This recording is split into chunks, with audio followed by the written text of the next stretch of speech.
Tarifa Mwenge Uhuru umekagua. Mradi wetu ni barabara ambayo ina umbali wa kilomita 1. Barabara yetu imekamilika, imebakia tu kwenye uangalizi, kwa sababu mkandarasi anapokabidhi utaratibu ni kwamba ikae ndani ya mwaka mmoja. Ikiwa kwenye uangalizi, kama kuna marekebisho basi aweze kurekebisha.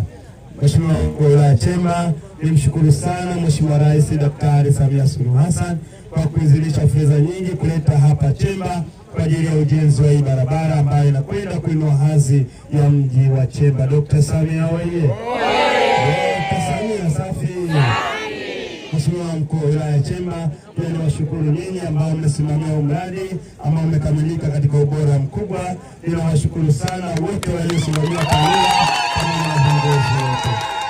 Mheshimiwa Mkuu wa Wilaya ya Chemba na ndugu wananchi, Mheshimiwa Rais anachokiomba kwa Wanachemba ni kuendelea kulinda amani na utulivu taifa letu.